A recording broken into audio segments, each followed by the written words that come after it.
All right, welcome to Michigan Morning Drive. This is episode 4, and we are on our way to work. We got about an inch or so of snow last night here in West Michigan, but for some reason the roads aren't really plowed at all, so the roads are a little slick. And looking at some of the comments last night, one particular comment kind of caught my eye because they said that they enjoyed the video and that the whole Michigan Morning Drive thing is unique, I guess. But the fact that right now you can't see my face, they kind of just made it sound like it's kind of, I don't know, it's just different. Like you're basically just kind of listening to me talk. And then, every once in a while when I pass a headlight or a street lamp, you can kind of see my face like right now. So I think for right now, I'm just going to keep it this way. I know with the light on episode 3, you could kind of see my face better, but I don't know. I honestly don't mind it. And it's just kind of weird driving to work with a light on for 20 minutes while you're driving. It's not that I couldn't really see the roads. It's just I don't know. It's kind of nice driving in the dark. It's a little bit more relaxing. So I think for right now, while it's dark out in the winter, we're just gonna roll with it. And we're just going to roll in the dark. I don't mind it at all. So, this Thursday, when thinking for something to talk about for this 20 minutes, first thing I'll talk about is at least the weather coming up here in Michigan. In terms just Midwest, the Midwest, Wisconsin area, Michigan. Yeah, just overall Midwest. We're supposed to be getting a pretty good Arctic chill of air coming in Monday, Tuesday next week. So that's going to be really interesting. I think they said wind chills down below -10, -15 degrees. So it's going to be chilly next week. We will see how that morning drive goes. It's going to be a cold one. But I was trying to think of something to talk about this morning, and I was up at 3:30 in the morning because my daughter woke up. And usually when she wakes up in the middle of the night, it's very difficult to get her back to bed, just because it's either a power struggle of me trying to put her back in her room and her just not wanting to go to sleep, or we can just basically cuddle on the couch and we can watch some cartoons, and sometimes she falls asleep, sometimes she doesn't. Last night, or this morning, she didn't fall asleep, so she's a little low on sleep, I'm a little low on sleep, but that's what we got our coffee for. So life is good. As we approach the end of the week, we're getting closer and closer to a Detroit Lions football game. And as excited as I am, I'm also a little nervous. I believe the Lions are 9.5-point favorites. Correct me in the comments if I'm wrong on that. 8.5 or 9.5-point favorites against Washington. And man, as a Lions fan, I just think that is extremely high. I mean, I'm optimistic about this team, and every week they surprise me. And I feel like pretty much every week, if I do have anything negative to say about them, they prove me wrong on it. But I've been alive on this earth for 37 years, and been a Lions fan since I've been 5 or 6, respectively. 5 or 6. So 30-ish years. I mean, they have always seemed to find a way to drop the ball on something. And this year, it is just not the case. So I need to be more optimistic about this team. And I typically am a more optimistic person. But even this week, on offense, they get David Montgomery back, which is absolutely huge. But even if they didn't have Montgomery back. You have Jahmyr Gibbs, who's proven that he can be, the cowbell running back and just carry the team and be one of the top running backs in the league. I mean, if you play fantasy football, he's going to be probably the number 1 or number 2 pick next year, which is also kind of crazy to think about. I wonder where Christian McCaffrey's going to drop, because he was the number 1 pick this past year, and he only played like a couple games because of that calf issue. I wouldn't be surprised that McCaffrey, with his injuries, has lost so much trust that he drops out of the top 10 next year. And you know what? If you pick him up, you might get super lucky and he might have a sweet year. But I just feel like every year it's such an injury risk with him. Enough about San Francisco. Let's keep talking about the Lions here. So David Montgomery's back, and that's only going to help the team. Even though they can run the ball with Jahmyr Gibbs,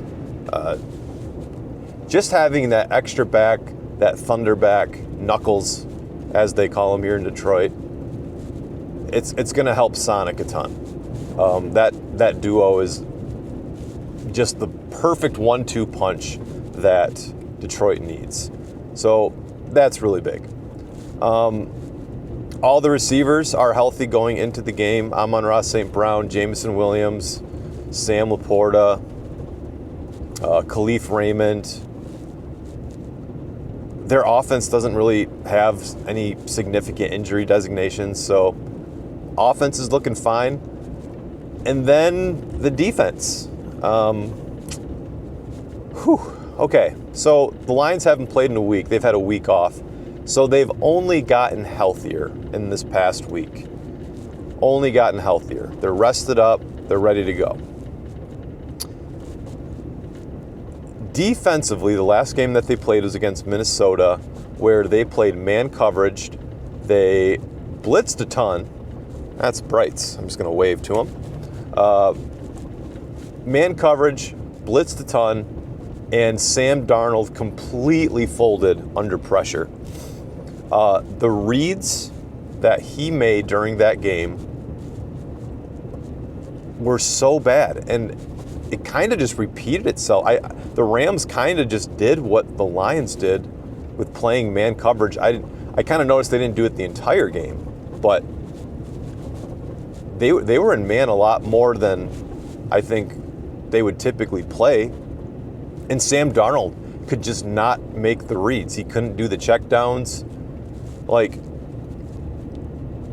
if Sam Darnold against the Lions would have just checked down to his number 3 or his running back in the flats, and he would have got it to them half the time, completely different game. But I feel like Minnesota, or at least Darnold, was just trying to get it deep. He was like trying to make a big play almost every down, and it just doesn't work. So the Lions secondary, I feel like, is much healthier than they were. Obviously, this week bye wasn't enough time to get a significant amount of players back on defense, but the players that we do have on defense, just having them get that extra week of rest helps a ton.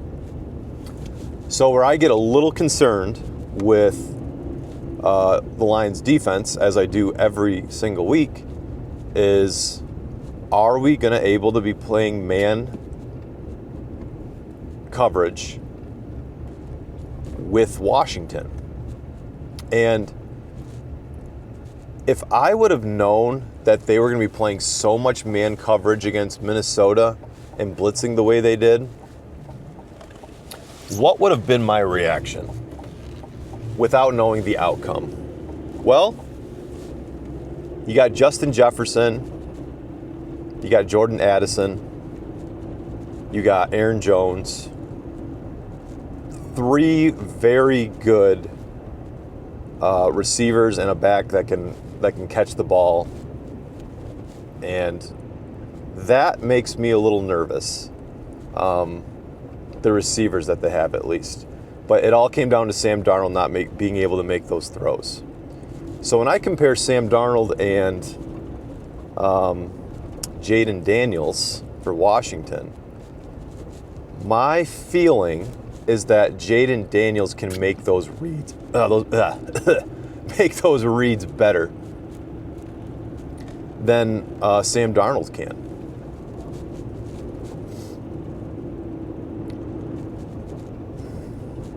So Washington's receivers, at least, they got McLaurin, they got Ertz. I think McKinnon, is that another receiver for him?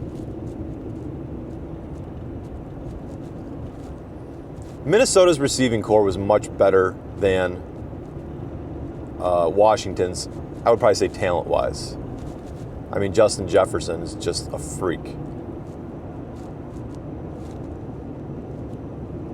So with Minnesota having the better receivers, Washington having the better quarterback,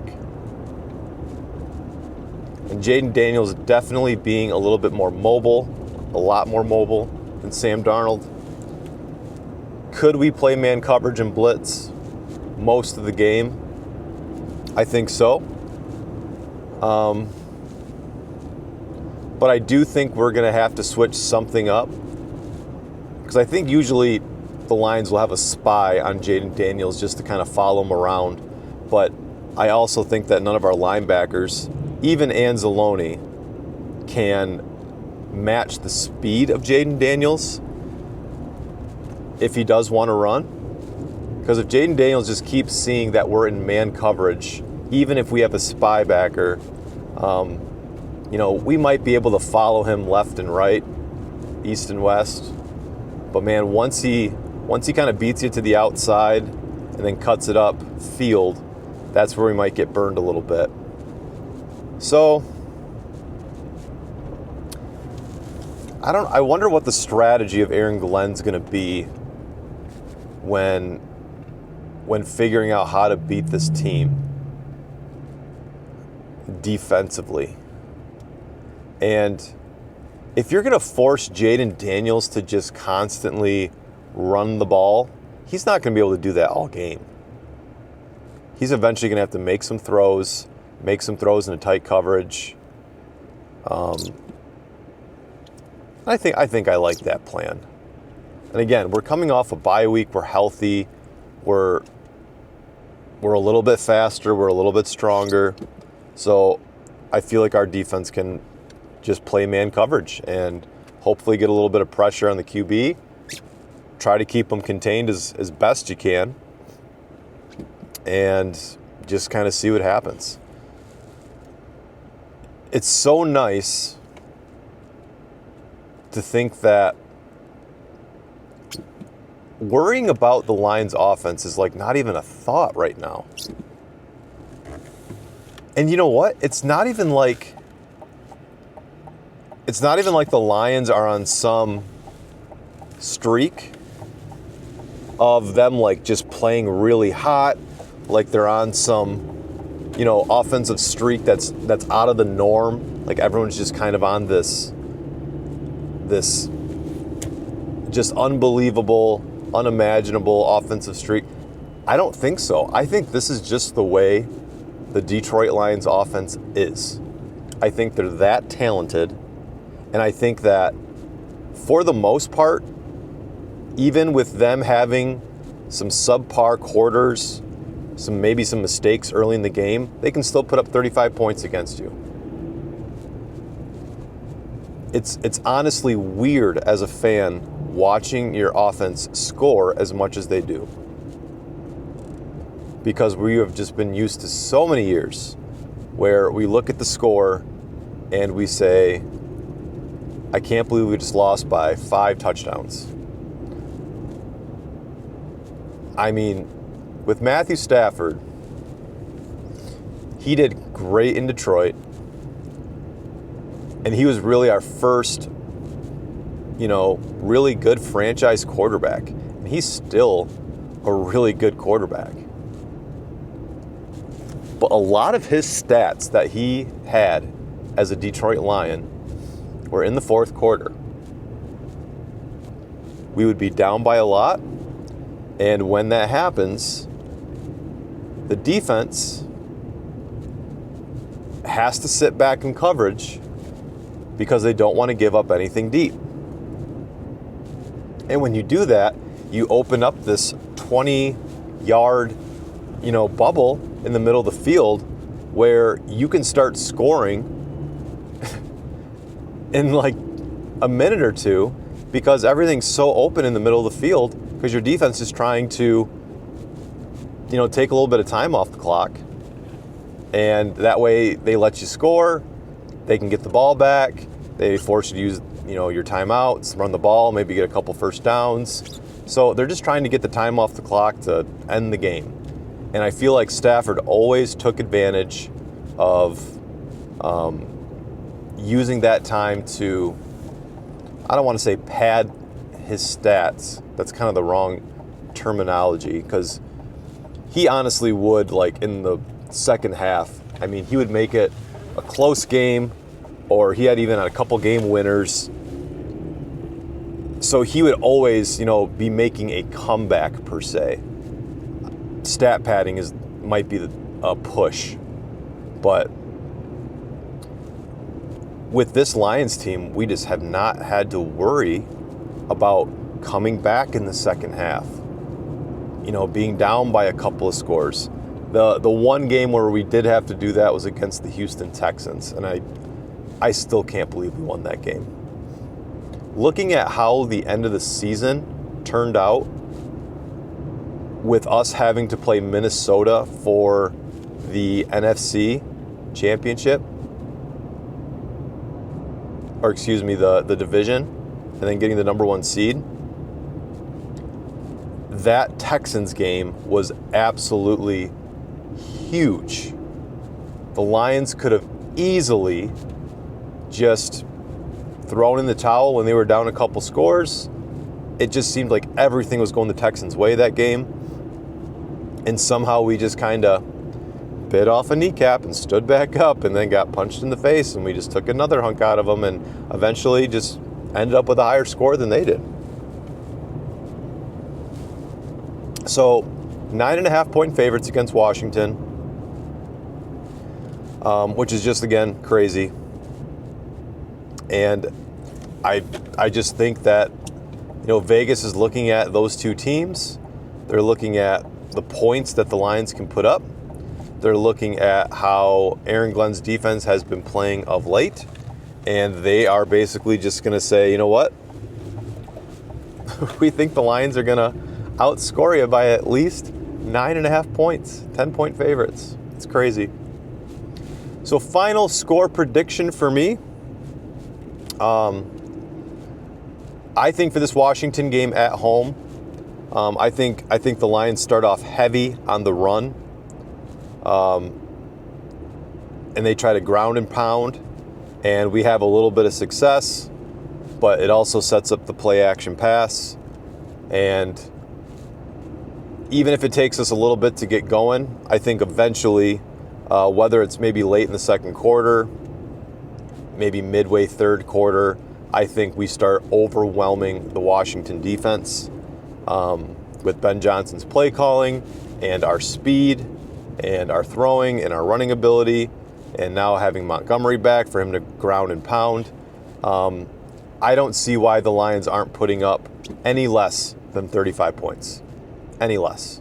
So, final score prediction for me, I'm going to go Detroit Lions 38. Washington football team, I'm going to give them 21. 21. 38-21. That's my final score. Just a complete